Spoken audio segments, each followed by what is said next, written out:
Back to the starting lineup with Scott Purrier, Ned Reynolds, and Art Haynes on your home for the St. Louis Cardinals. 102.1 The One.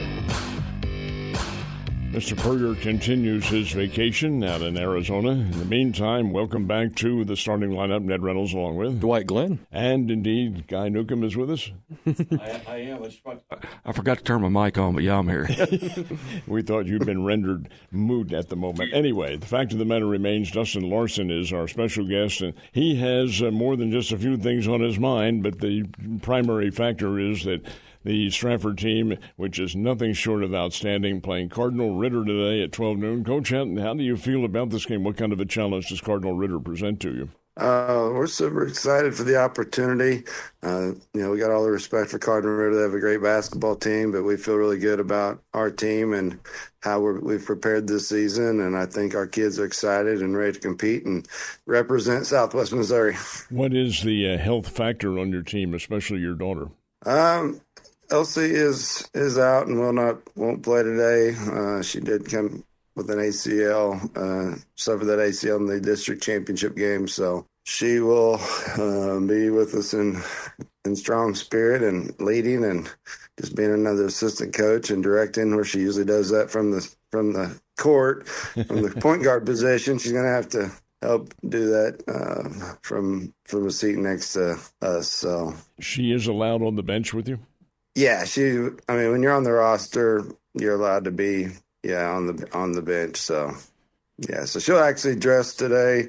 You get 15 roster spots, and we got 14. So she'll actually dress today because we have our team picture. That'll be good for her to slip on that uniform again. So excellent, Guy. Yeah, Coach Larsen, do you have any common opponents there? Who can you compare Cardinal Ritter with that maybe you've played earlier this season? Are they similar to any team you've already matched up with? Probably the most recent would be Incarnate Word that we played. Yep. We met in Raleigh and played, which we led the most of the game, ended up losing by 5. They played them a little bit earlier than that, and I think they lost by 22. So we were full strength at that time, and I believe they were full strength as well. So, I think they're a team that's very aggressive. You got to keep them off the glass, got to keep them in front of you, make sure you get them boxed out, and we got to be aggressive offensively and, play our style of basketball. Coach Larsen, Strafford and the entire town has supported their teams so well. Are you expecting a big contingency of fans to be up there for your game today? They really showed up last Friday night at Nick's once again, and that was the start of spring break. Spring break's always a wild card a little bit if people had scheduled anything ahead of time. But I do know that we should get a strong group there today. Strafford usually shows up in a really positive way. So, well, Coach Larsen, I know you grew up in a rural area like I did, like Guy did. Ned's a city boy, so he wouldn't understand these things. But spring break back when we were in high school meant you went to do work for your grandparents on the farm. Now people go to Padre Island and all this other stuff. I can't relate to that very well. Yeah, definitely. I think, and that's a good thing. I think we got, a lot of folks that stay close to home. They do. And really, with the tradition, kind of look forward to this time of year, hoping and expecting. And the expectation that we kind of take is we expect we're not going to make many plans because we're hoping to always play till late in the season. So, I think we'll have a great group of people coming up from Strafford today. Dustin, walk us through the game with Elias Catholic. You knew that was going to be a tough game, and your troops win at 54-36. Walk us through that.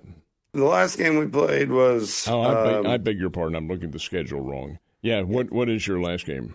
Our last game was against Nevada at Nick's. Yeah, it was a good game. They're a physical team, good solid team. They were good defensively. And our kids stayed the course. Second game playing without Elsie, so we just continued to try to get that comfort of staying in flow offensively. And I thought our kids continued to get more comfortable with that and really we took advantage of, I think we had 3 or 4 kids in double figures. So our balance has been really strong all season. And that's going to be a big factor today is if we can get, at least 3 to 4 kids in double figures. So I think our group of sophomores has scored 60 the last 3 games. So that's been big. Do you find the team beginning to gel, in your opinion? Are you reaching a peak now? Yeah, I definitely think that our kids, they've just continued to build all season.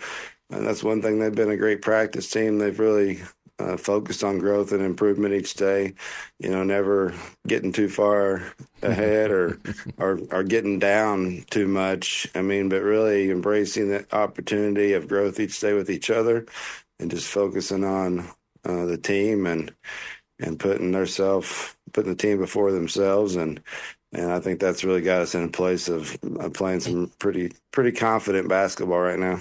You were talking about sophomores, Coach. After you guys seal the deal and win the state championship this weekend, how many seniors will you lose off this team?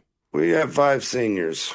Yeah, so we have 5 seniors on this group, and we got there Elsie's 6th grade year in this group.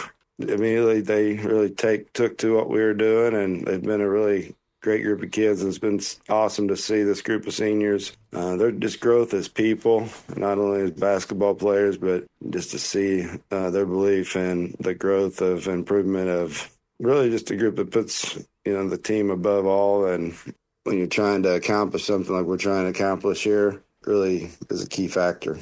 Dustin, of course, this affects both teams, but you are playing at noon. That's a little bit out of the norm. Do you have any change in your protocol prior to the game?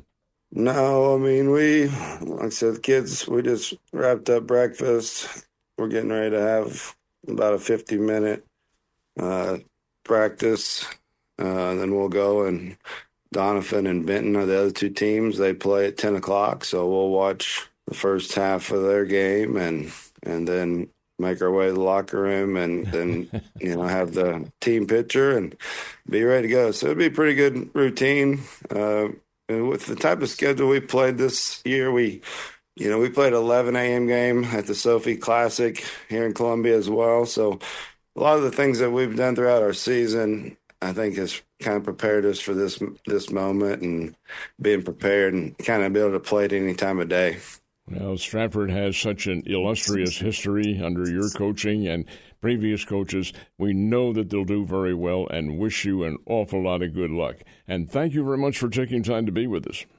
Hey, we appreciate the coverage and appreciate all you guys do in covering sports in Southwest Missouri, and appreciate you guys. Thank you, sir. Thank you.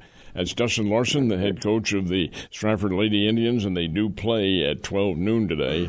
And that'll be a nice little challenge. Cardinal Ritter will be a good foe for them. When you look at the Straffords, when you look at the Marshfields, when you look at the Kickapoos, how much of the strength of high school basketball on the women's side in this area would you attribute to the Lady Bears of Cheryl Burnett and the excitement that Melody Howard and Tina Robbins and then Jackie? Is one equal to the other? I wouldn't say it's equal. I think it's overwhelming. I think that part of recognition that the Lady Bears got and that Cheryl Burnett helped to bring on is principally the factor behind it. Well, Jackie, for instance, would not have come over here had she not been to summer camps with Coach Burnett. And it's no secret that Jackie was recruited by KU and K-State and by that team up in the northeastern part of the United States, the Gino Oriema. Your second favorite team, right, Ned? Connecticut. And Jackie admits to it. She said, oh, boy, that was enticing.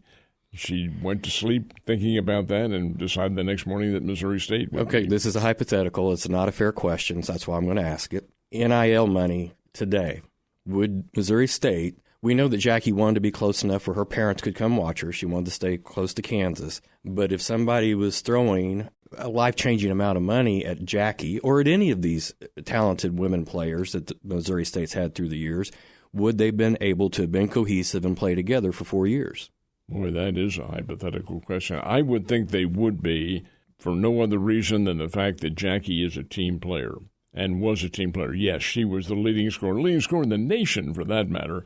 But she was also team-oriented and wanted to be out there and help the team do their best, and they did. Final Four team in 2001. So when you think about that, I doubt very much that would have been a contributing factor. Now, there are others who can't say the same thing, but be that as it may, it is what it is now. Incidentally, the transfer portal, I was asked about this yesterday. When is the transfer portal open for basketball? Well, the time is established. It's the day after the men's national championship. So it'll be Tuesday, April the 7th is when the transfer portal does open, and it's only open for 2 weeks. It stops on the 21st. So if players are interested, they must enter during that time period. Now, there are all sorts of rumors that thus and such and so is going to go in the transfer portal, but they can't do it yet. It has to be done April 7th and in that 2-week period. And if you miss the 2-week period, you're out. Again, hypothetical, but I think we all know it probably happens. Are there coaches or representatives of other teams already reaching out to people to entice them to enter the portal, saying, if you'll go in the portal, we'd be really interested in you transferring from Missouri State to K-State or whatever the case may be? I can't see that is not happening. I would have to think that it's very prevalent. I'd rather think that it's a little unethical, but then again, when did ethics ever come into play? Well, if the NCAA, was a governing body instead of a figurehead, the only thing the NCAA does now, in my opinion, is run this men and women's basketball tournament because that's what makes them the money. And that is their baby, and they do run that. Interestingly enough, they do not run the bowl games, the football bowl games. That's all private. But the basketball is not, and I don't think baseball is either. I think the NCAA runs that as well. But your point is very well taken. There are certain rules and ramifications. I would have to think that what you suggested, though, does take place. There has to be some kind of inquiry, I would think, going on. Be that as it may, we'll leave that to speculation. We'll take a time out here on the starting lineup in just a split second.